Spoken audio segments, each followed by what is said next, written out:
नमस्कार, मैं जसवीर सिंह। आज का हमारा विषय है भाषा, लिपि, बोली और व्याकरण। सबसे पहले भाषा। मानव जीवन के लिए प्रकृति द्वारा प्रदान की गई अनमोल धरोहर है भाषा। भाषा का मानव जीवन में अत्यधिक महत्व है। अपनी इसी विशेषता के कारण मानव प्रकृति का सर्वश्रेष्ठ प्राणी है। भाषा संसार के व्यवहार का मूल है। हम सुख दुख जो कुछ भी अनुभव करते हैं उसे भाषा के माध्यम से ही अभिव्यक्त करते हैं। अर्थात भाषा वह माध्यम है जिसके द्वारा व्यक्ति अपने भावों व विचारों का आदान प्रदान करता है। यह मुख से निकली वह सार्थक ध्वनि है जो हमारे विचारों को दूसरों तक तथा दूसरों के विचारों को हम तक पहुंचाती है। भाषा के मुख्यतः दो रूप होते हैं, मौखिक रूप और लिखित रूप। मौखिक रूप, जब हम अपने विचार बोलकर प्रकट करते हैं तो वह भाषा का मौखिक रूप है। मौखिक रूप ही भाषा का प्राचीन व मूल रूप है। अपने मनोभावों को बोलकर प्रकट करना भाषा का मौखिक रूप। लिखित रूप, जब हम अपने विचारों का आदान प्रदान लिखकर करते हैं तो वह भाषा का लिखित रूप होता है। अब लिपि, भाषा को लिखने का ढंग लिपि कहलाता है। अलग अलग भाषाओं की अलग अलग लिपि होती है। जैसे हिंदी की लिपि देवनागरी है, उर्दू की फारसी, पंजाबी की गुरुमुखी, अंग्रेजी की रोमन। संसार में अनेक भाषाएं प्रचलित हैं, परंतु सभी भाषाओं के लिखित रूप नहीं होते। इसलिए संसार में कुछ लिखित भाषाएं हैं तो कुछ मौखिक भाषाएं भी हैं। जो भाषाएं लिखी जाती हैं उनके शुद्ध रूप को मानक भाषा कहते हैं। मानक भाषा में श्रेष्ठ साहित्य की रचना होती है, उसी में सरकारी कामकाज होता है, इसीलिए उसे साहित्यिक भाषा और राजभाषा भी कहा जाता है।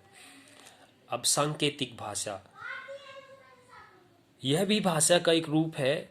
इसका प्रयोग दैनिक जीवन में बहुत बार किया जाता है। जैसे पशु पक्षियों की वार्तालाप, मूक बधिरों द्वारा की गई बातचीत में इस भाषा का ही प्रयोग किया जाता है। खेलों में अंपायर द्वारा सीटी या संकेतों के माध्यम से अपने भाव व्यक्त किए जाते हैं, किंतु यह भाषा व्याकरण के अध्ययन का विषय नहीं है।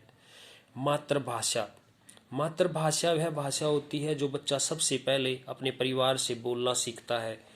भारत में विभिन्न परिवार भिन्न भिन्न भाषाएं बोलते हैं। जैसे एक बंगाली बच्चा बंगाली बोलता है और एक पंजाबी बच्चा पंजाबी बोलता है।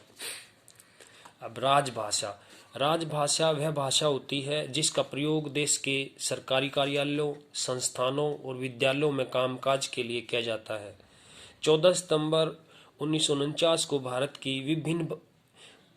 की संविधान सभा ने हिंदी को भारत की राजभाषा के रूप में स्वीकार किया। राष्ट्रभाषा, राष्ट्रभाषा वह भाषा है जिसका प्रयोग देश के अधिकतर निवासी करते हैं। हिंदी को भारत की राष्ट्रभाषा कहा जाता है क्योंकि इसका प्रयोग भारत के 70% निवासी किसी न किसी रूप में करते हैं। अब मानक भाषा, हिंदी भाषा पर अलग अलग राज्यों की बोलियों और उपभाषाओं का प्रभाव पड़ता है, जिसके कारण शब्दों या वर्णों के एक से अधिक रूप हो जाते हैं।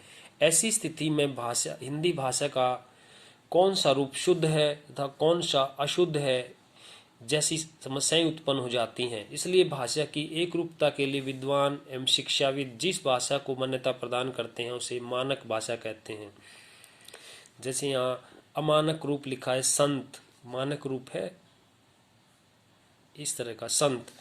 भारत की मान्यता प्राप्त भाषाएं, भारतीय संविधान में 22 भाषाएं, भारत के संविधान में भारतीय 22 भाषाओं को मान्यता प्रदान की गई है। असमिया, बांग्ला, बोडो, डोगरी, गुजराती, हिंदी, कन्नड़, कश्मीरी, कोंकणी, मैथिली, मलयालम, मणिपुरी, मराठी, नेपाली, उड़िया, पंजाबी, संस्कृत, संताली, सिंधी, तमिल, तेलुगु, उर्दू। अब हम बात करते हैं बोली की। बोली भाषा का क्षेत्रीय या स्थानीय रूप होता है। यह भाषा का अल्प विकसित या अर्ध विकसित रूप है। इसे सामान्यतः बोलचाल में ही प्रयोग किया जाता है।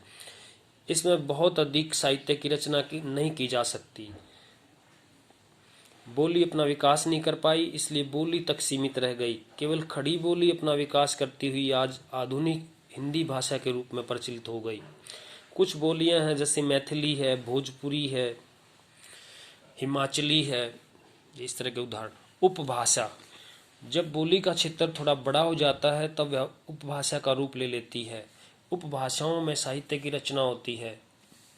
हिंदी को 5 उपभाषा वर्गों में बांटा गया है। ये उपभाषा वर्ग तथा इनकी बोलियां इस प्रकार हैं। बिहारी जैसे मगही, मैथिली, भोजपुरी इसकी बोलियां हैं। पहाड़ी में कुमाऊनी, गढ़वाली, हिमाचली ये इनकी बोलियां हैं। राजस्थानी उपभाषा है। और मारवाड़ी, ढूंढाड़ी, हाड़ौती, मेवाती, जयपुरी, मालवी इसकी बोलियां हैं। पूर्वी हिंदी इसकी बोलियां अवधी, बघेली, छत्तीसगढ़ी। पश्चिमी हिंदी इसकी बोली है खड़ी बोली, ब्रिजभाषा, बुंदेली, कन्नौजी, बांगरू, हरियाणवी। अब बात करते हैं व्याकरण की। व्याकरण के बिना किसी भाषा का शुद्ध ज्ञान नहीं हो सकता। व्याकरण के द्वारा ही हम भाषा का शुद्ध प्रयोग सीखते हैं। हर भाषा के अपने अपने नियम और अपनी अपनी व्यवस्थाएं होती हैं। भाषा की शुद्धता और एकरूपता बनाए रखना ही व्याकरण का कार्य है। अर्थात व्याकरण वह शास्त्र है जो भाषा को शुद्ध रूप में लिखना, पढ़ना, बोलना और समझना सिखाता है। व्याकरण के 3 अंग हैं: वर्ण विचार, शब्द विचार, वाक्य विचार। वर्ण विचार के अंतर्गत वर्णों के आकार, उच्चारण, उत्पत्ति आदि पर विचार किया जाता है। शब्द विचार इसके अंतर्गत शब्दों के रूप, भेद, प्रकार, लिंग, वचन, काल, उत्पत्ति तथा बनावट पर विचार किया जाता है। वाक्य विचार इसके अंतर्गत वाक्य रचना, भेद आदि पर विचार किया जाता है। धन्यवाद।